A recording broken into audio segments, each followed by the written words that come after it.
Ang ating paglalakbay sa buhay ay sadyang mahiwaga at matalinhaga.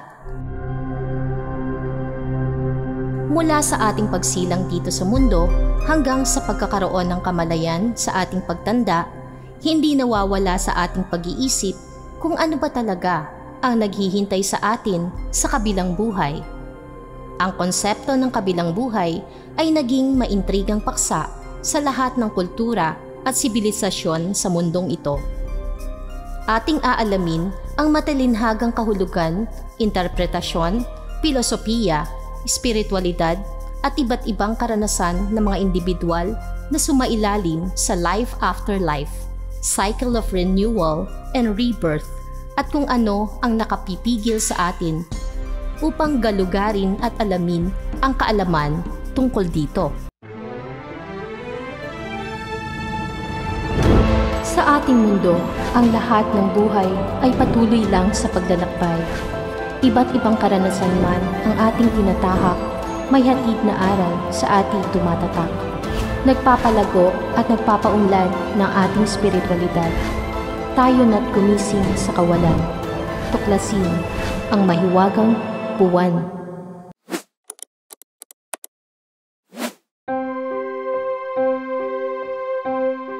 Ang walang hanggang esensya ng kaluluwa. Sa gitna ng konsepto ng kabilang buhay o life after life, nakasalalay ang paniniwala sa walang hanggang esensya o kakanyahan ng kaluluwa. Ang iba't ibang sangay ng relihiyon at espiritual na tradisyon ay nagpapahiwatig na ang consciousness ay higit pang tumatagos beyond the physical death, na nagmumungkahi na ang kaluluwa ay nagpapatuloy sa paglalakbay sa ibang anyo, forma o dimensyon.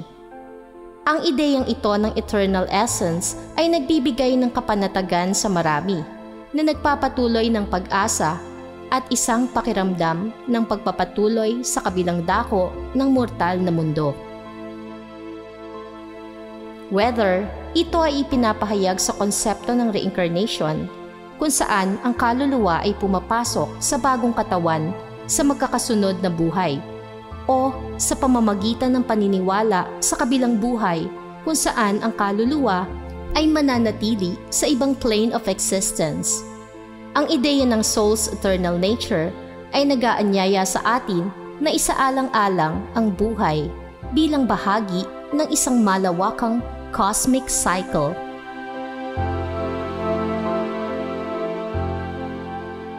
Ang pagtuklas sa cycle of rebirth.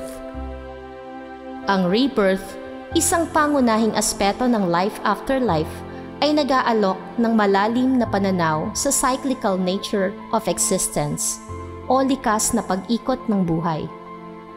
Ang ideya na ang buhay ay hindi isang linear journey na may definite endpoint, kundi isang tuloy-tuloy na cycle of birth, death, and rebirth na laganap sa maraming spiritual at pilosopikal na tradisyon. Sa pamamagitan man ng ancient Eastern concept ng karma at rebirth o sa modernong interpretasyon ng soul's evolution sa iba't ibang lifetimes, ang cycle of rebirth ay nag-aanyaya sa atin na mag-reflect sa interconnectedness o pagkakaugnay ng lahat ng nilalang at ang potensyal para sa personal na pag-unlad at pagbabago o transformation. Ang pagyakap sa pananaw ng cycle of rebirth ay nakapaghahatid sa atin ng inspirasyon para gawing kapaki-pakinabang ang ating kasalukuyang buhay, sa pag-unawa na ang ating mga aksyon at choices ay may consequences na nag-e-extend beyond the current lifetime. Personal perspectives and experiences. Habang ang konseptong life after life ay sumasaklaw sa magkakaibang spiritual at pilosopikal na paniniwala, ito din ay may malalim na saklaw pang personal. Marami na ang ating napapanood o nababasa tungkol sa mga near-death experiences o NDEs na nagkakaroon ng pagsulyap sa kabilang dimensyon outside our physical existence. Ang mga profound encounters na ito ay nagpapatunay at naglalaman ng sense of peace, pakiramdam ng outer body experience, lumulutang, at mga pakikipag-encounter sa mga namatay ng mga mahal sa buhay, ibang dimensional beings at divine entities. Kahit paman ang mga karanasang ito ay hindi pa nagpapatunayan ng siyensya o universally replicated, nagtataglay ito ng significance sa mga nakaranas na ng NDE. Sa mga pagbabahaging ito at pagtuklas sa mga personal na paniniwala at karanasan ng life after life, nakakakuha tayo ng insight sa transformative power na panghawakan ang cycle of rebirth at renewal sa ating individual na antas. Embracing renewal in the face of mortality. Sa ating kontemplasyon tungkol sa life after life, nabubuo sa atin ang katanungan kung ano ang perception sa mortalidad at kung paano natin magamit ang buhay na may kabuluhan dito sa mundo na mayroong katapusan. Sa pamamagitan ng pagtanggap natin sa ideya ng renewal, mababago natin ang ating focus ng takot sa kamatayan tungkol sa isang celebration of life at ang posibilidad na naghihintay sa kabilang dako. Ang pagkilala na ang buhay ay hindi isang linear journey na may naka-fix na endpoint o final destination ay nagbibigay daan sa atin upang salubungin ang bawat sandali ng may sense of wonder and gratitude. Makakahanap tayo ng kapanatagan na kahit na sa harap ng kamatayan, ang ating legacy, impact at essence ay mananatili sa mga taong ating nakadaupang palad dito sa mundo. Ang pagtanggap sa renewal ay humihimok sa atin na mamuhay ng totoo, seek personal growth, and cultivate compassion and connection with others. Sinasabi lang din na ang pagkamatay ng ating katawang lupa ay hindi dapat ipagluksa o ikalungkot. Bagkus, dapat ipagdiwang ang naging karanasan ng buhay ng tao sa mundo. Ang ating naging buhay ay nangangahulugan ng panibagong dagdag na karanasan sa ating spiritual na paglago. At ito ang pinakamahalaga nating accomplishment na dapat isipin. Dahil ang spiritual evolution ng bawat nilalang ang dumadagdag sa pangkalahatang evolution ng buong universe.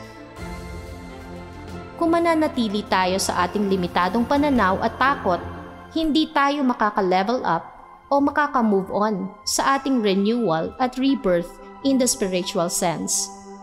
Ang mga limitadong paniniwalang ito ay isang pag-iisip o state of mind na iniisip mo lang na ito ang absolute truth at nakakapigil sa iyo para gawin ang mahahalagang bagay na makakapag-unlad sa iyong pagkatao tulad ng goals, mission, relationship, passion, or anything na gustong gawin ng puso mo pero may takot kang gawin ito dahil akala mo hindi ka tanggap-tanggap sa majority.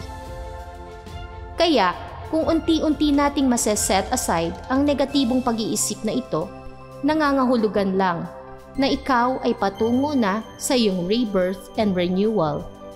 Dahil natatanggal mo na sa iyong sarili ang old limiting beliefs na pumipigil sa iyo para maabot ito.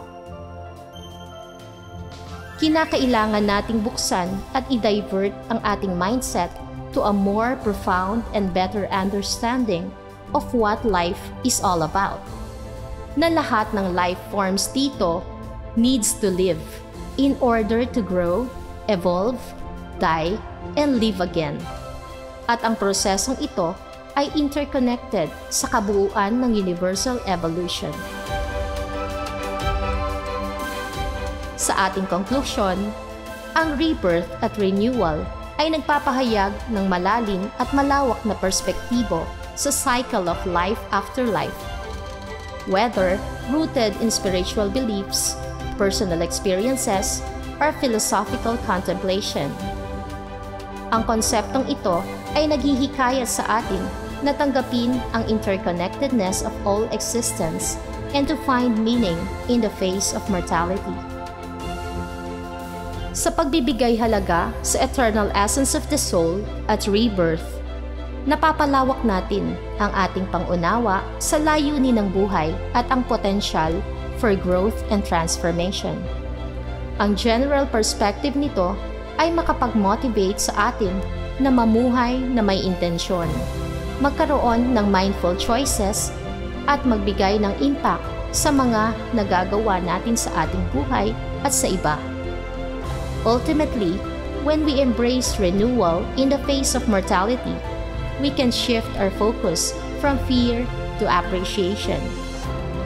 Sa pamumuhay ng totoo at may kapanatagan sa puso, we contribute to the collective tapestry that extends beyond our individual lifetimes. Ang ating mga aksyon, iniisip at koneksyon ang nagiging sinulid na patuloy na tumatahi sa buhay ng iba at lumilikha ng ripple effect of love and transformation. So, yun na lamang po muna. Happy Easter mga ka-MB. Peace, love and light. Thanks for watching.